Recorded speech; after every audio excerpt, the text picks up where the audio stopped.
This conference will now be recorded. Hello, everybody. My name is Dr. Doug Smith, and welcome to the new format for our podcast. I will be here every day, Monday through Thursday at 1 o'clock.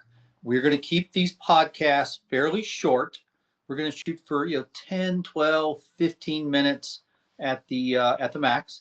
It's 1 o'clock right now, so 1:10, 1:12, 1:15. We should be wrapping it up. We will record these. We'll put them on our website. We will send them out.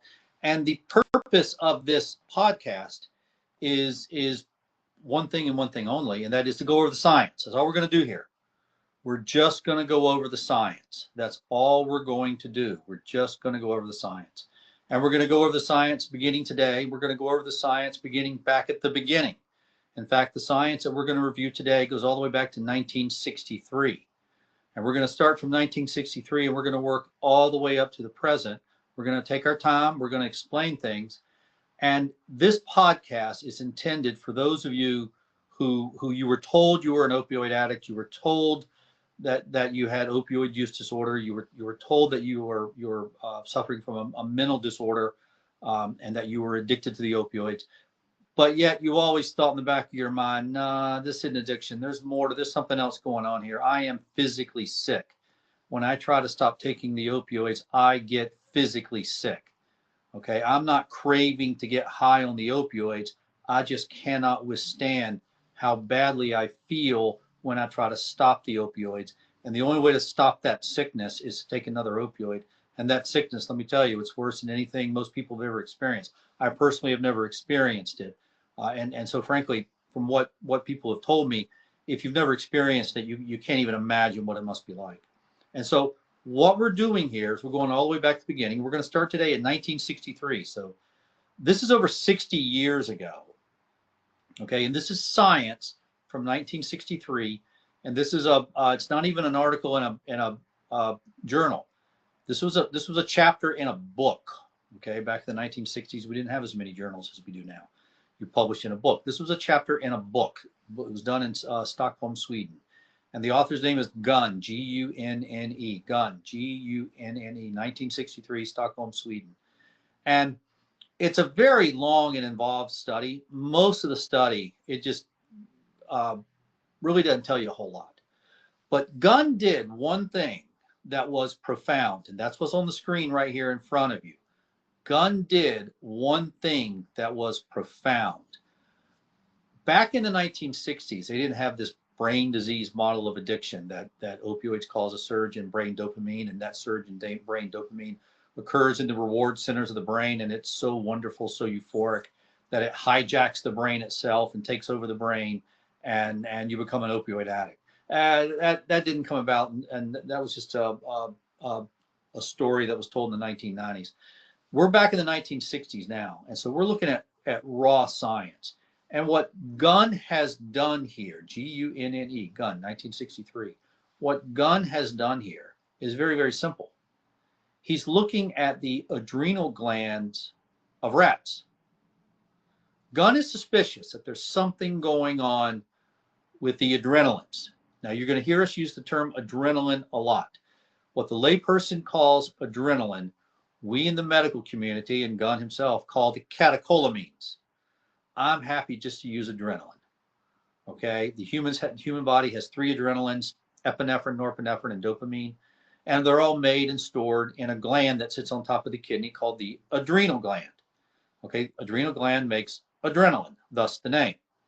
Now, this gland, it's a small almond-shaped gland, kind of shaped like a miniature Portuguese man of war. Those things you see at the beach that sting you, and it's kind of a tough, fibrous, almost plastic coating, fluid filled.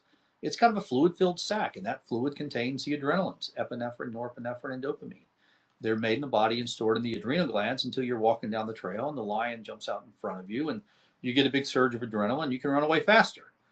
Okay, that's what adrenaline does. It allows you to run away faster. It allows you to escape.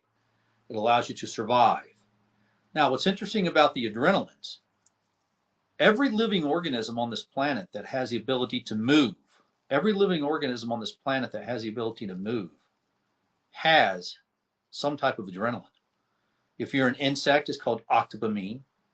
Okay. If you're a vertebrate, which is what we are, we have bones inside our body. It's epinephrine, norepinephrine, dopamine. But if moving is an advantage, then moving faster is a bigger advantage. And so these are very powerful organic molecules. These are quite possibly some of the most powerful organic molecules in the universe. Okay, if every single life form that has the ability to move has these molecules, that says a lot about these molecules. And so Mother Nature tucks them away in the middle of your body where you can't get to them. There's enough adrenaline in your body to kill you. That's the problem. There's enough adrenaline in your body to kill you. So Mother Nature tucks these things away on top of your kidneys, tucked up under your rib cage, surrounded by all your internal organs. You're not going to get to your adrenal gland. My background is emergency medicine. I've seen more car wrecks and shootings and stabbings than you could ever possibly imagine. And yet, in all my years, I don't think I ever saw a single injury to the adrenal gland. I never saw a gunshot wound, a stab, a car wreck, anything that injured the adrenal gland. Mother Nature tucked that thing away and kept it safe. So, back to Gunne, and while we're looking at data from 1963, and I'm not really looking at the Gunne study, I'm just looking at the Gunne data. And that's what's on the screen right here in front of you. Okay, what Gunne did was he took rats, laboratory rats. If there is such a thing as reincarnation, you do not want to come back as a laboratory rat. They have a short, miserable life. And so Gunne took laboratory rats, and what he was looking at, he wanted to compare the adrenal glands of rats who were not in withdrawal to the adrenal glands of rats who'd been in withdrawal for a couple of days. That's what Gunne did. And that's what this chart here in front of you. And the one that matters is the one on bottom, and you can see the weights. Okay, that's what Gunne's looking at here. He's looking at weights, how much something weighs. And you can see that the adrenal glands, after a couple of days of withdrawal, they're depleted. Okay, something happened. Let me read out the numbers to you. Okay, let's just start with the one on top. 10 rats were given saline, salt water.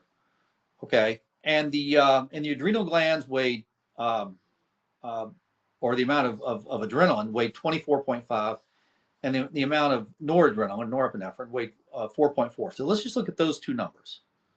Okay, 24.5 and 4.4. Now go to the very bottom. Okay, 13.9 and 2.2. Okay, so after 2 days of withdrawal, half the contents of the adrenal gland is gone. Let me say that again. That's the whole purpose of this podcast today. After 2 days of withdrawal, half the contents of the adrenal glands were gone. After 2 days of withdrawal, half the contents of the adrenal glands was gone. Look at it right there. Saline. There's no withdrawal. These are just rats given salt water. We got 24.5 and 4.4. 24.5 of adrenaline, epinephrine, 4.4 of noradrenaline, norepinephrine. And then look at the bottom, 13.9 and 2.2. Okay, 2.2 is exactly half of 4.4. 13.9 is pretty much half of 24.5. We can ballpark it, okay? Half the contents of the adrenal gland were gone after 2 days of withdrawal. Now, wait a minute. If this withdrawal is simply the individual craving to get high on opioids, why would the adrenal gland be involved? This isn't making sense if opioid addiction is true. Why would the content of the adrenal gland, why would half of it be gone? Half of it was gone. This was 1963. This was 1963. And this is very, very, very important science. Now, the Gunne article, you can read the whole chapter, okay? It'll put you right to sleep. If you're suffering from insomnia, we got a cure for you, okay? But I don't want to go through the whole study. We're not going through the whole study. We're only looking at this one graph. This is what Gunne did that really mattered. A lot of the other stuff that Gunne did, it doesn't really impress me. This impresses me a lot. This was brilliant. What you're looking at on the screen right here is sheer brilliance. Gunne had a burst of genius, and you're looking at it on the screen right here. He nailed it, and he nailed it. He nailed it by looking at the adrenal glands of rats before and after 2 days of opioid withdrawal. Now, this model holds for humans also. So for those of you who have experienced withdrawal, This is what happened to your body. Okay, this is not compatible with a mental health diagnosis. This is not compatible with something called opioid addiction. This is not compatible with something called opioid use disorder. This is not compatible with a mental health diagnosis. For those of you who thought there's more going on here than what's going on in my head, there's something going on with my body, you were right.